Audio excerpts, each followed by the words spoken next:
What is the theoretically fastest possible way to beat Minecraft? The current world record is 6 minutes and 50 seconds, set by lowkey. But if we are looking for the absolute limit, we first need to eliminate human error. That's where a TAS, or tool-assisted speedrun, comes in. A TAS is a speedrun made using special tools to achieve perfect gameplay. For years, the 19.9-second TAS by Dylan DC14 held the record. Then eliotex pushed it even further, all the way down to just 16.4 seconds using credit warp. But even that is nowhere near the true limit. So, what is the actual limit? That's exactly what we're going to find out.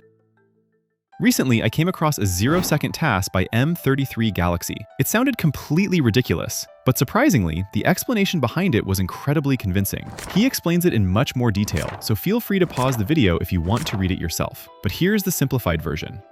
Every piece of information in your computer is stored as bits, either a 0 or a 1. Very rarely, high-energy particles from space, called cosmic rays, can hit your computer and flip one of those bits, changing a 0 into a 1, or vice versa. So, if the right bits flipped in the right order, the game data can get modified during the world loading, changing the player's dimension to the end and simultaneously changing the block under the player to an end portal block. This way, player can instantly reach the end credits, completely skipping every conventional way of beating the game. Now, this is practically impossible. The odds of this happening are unimaginably small. But in a TAS, anything with a non-zero probability can be controlled and made to happen. So as long as it isn't literally impossible, it counts. So, is that it?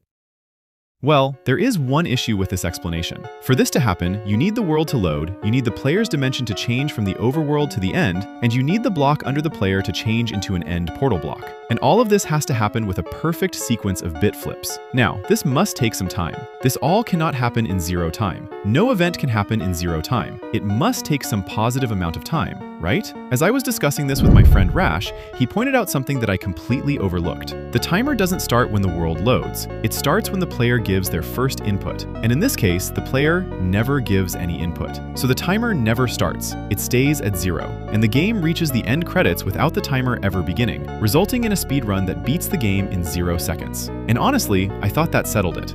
Except there was one problem. We first need to ask ourselves, what does it actually mean to beat the game? It isn't just a timer, it's the transition of the game from an unbeaten state to a beaten state. In Minecraft, the beaten state is reaching the end credits. If we draw this on a timeline, we have 2 points, one where the speedrun starts and one where the game is beaten. The distance between these 2 points is the time taken to beat the game, and our goal is to find the smallest possible distance between them. For a 0-second speedrun, both points would have to occur at the exact same instant. But in this run, there is a big issue. The player reaches the end credits without ever giving any input, meaning the timer never starts. So instead of both points happening together, the game is beaten before the speedrun even begins. On the timeline, we have the end point without any valid starting point, which is impossible. But even then, for a 0-second run, you need both of these points to be at the same position on the timeline, which is also impossible because a speedrun is a transition that has to happen, and it will take some time. A transition can't happen instantaneously. So what is the smallest amount of time possible? Is it 1 game tick? Is it 1 plank second? The truth is, we don't know the exact theoretical limit, but we do know one thing for certain. Whatever that limit is, it isn't 0. It has to be some positive amount of time. This video took a lot of time to make, definitely much greater than 0 seconds. Please share your opinion in the comments, or if you want to discuss something with me directly, you can join my Discord server from the description. Thanks to Rash for brainstorming this with me, and thank you for watching.